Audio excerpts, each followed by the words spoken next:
How do I, 31F, tell my close friend 35F that her adult-only parties are offending people? First of all, I would love a real adult-only party where adults can talk and have conversations without kids interfering. She ain't doing that. She is having a whole party for everyone to focus on her kids only. I need to know how to address this with her. This happened 2 times so far. The first time, we pretty much all assumed that she had to have planned for childcare that must have backed out or something. But since we weren't sure, we didn't ask her.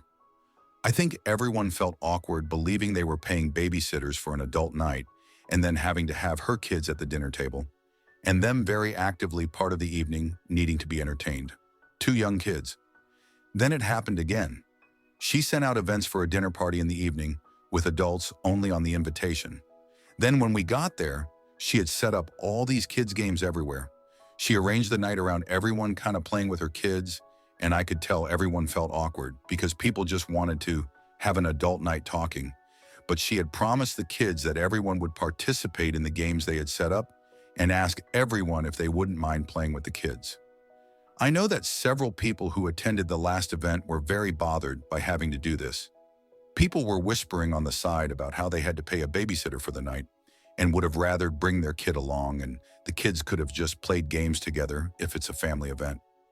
We barely ever pay a sitter, so I was kind of confused about why I had to spend my very limited babysitter funds on a night that I didn't even get to talk much with other adults, because the kids were for sure the center of the evening.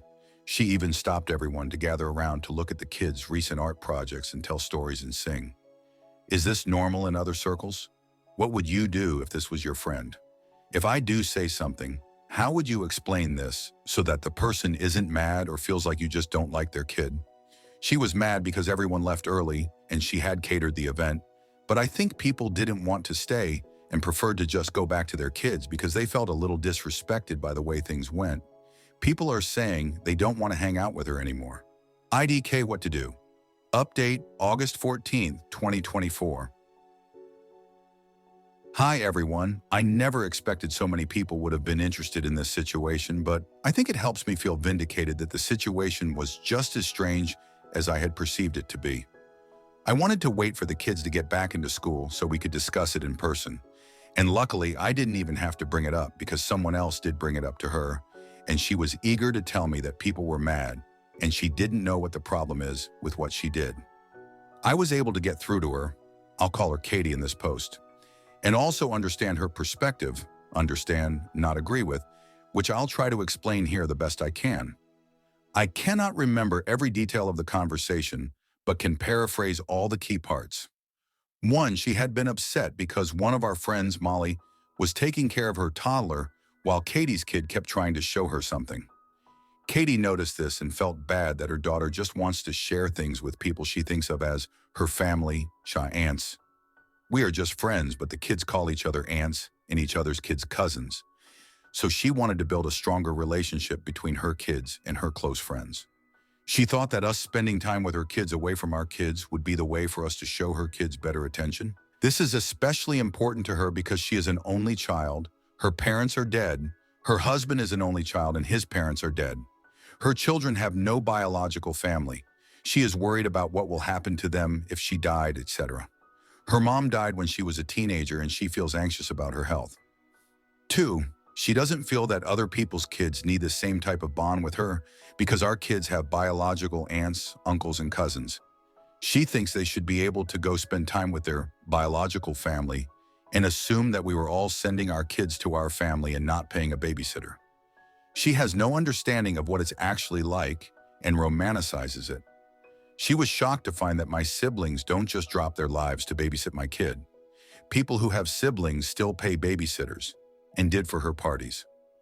3, she feels that she paid for all the food and wine, and that alone should cover the expense of the babysitter, even if we did pay one. She knows that paying a sitter plus dinner would still cost more since she catered everything from a very expensive place, and we should have just been happy to get free food and drink, and if playing some kid's game is the price for that, it's not a bad price. Essentially, she argued at first that if someone pays for everything, they can decide, and if we want a different type of gathering, we can foot the bill and throw that gathering. Now, how I handled this? That last note did eventually change to a more understanding perspective, as I explained more and more about how, even though she is technically right, she cannot maintain strong friendships with this mindset. You cannot provide meals for people with strings attached and deception involved. We didn't know until we got there, and expect us to love it. She can do whatever she likes, but people can also end a friendship if they like. So she is free to do it, but not free from the consequences of it. I also was very clear to her that if her goal is to get stronger bonds for her kids, the way to do that is to love and bond with our kids and include them. That part seemed to be totally unexpected to her.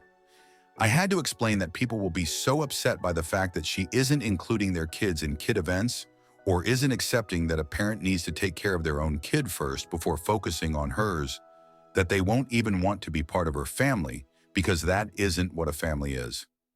My sister doesn't expect me to leave my kid behind and be only with my nephews. My sister would never tell me to not bring my daughter to a family event because she loves my daughter, and that makes me love her and my nephews even more. I had to explain all this. Lastly, she is rich and did grow up rich, and as the only child, she admits that she struggles to see things from other perspectives or to consider others' feelings, and she has to make a conscious attempt to really see outside of her own wants and needs. She said she even talks about this in therapy, and that's why she goes out of her way to do nice things for us. I put some examples of her acts of kindness in the original post, because that's her way of trying to actively be a generous and caring person.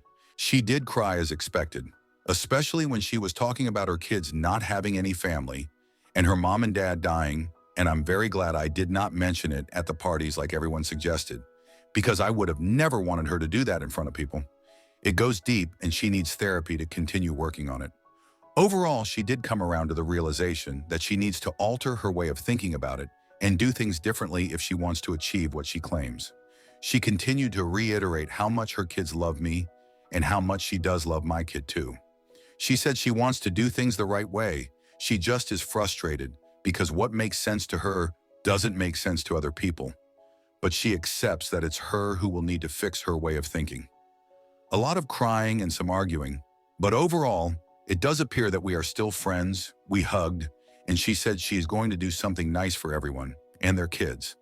If anyone still has questions about specific things said, I can try to answer in comments.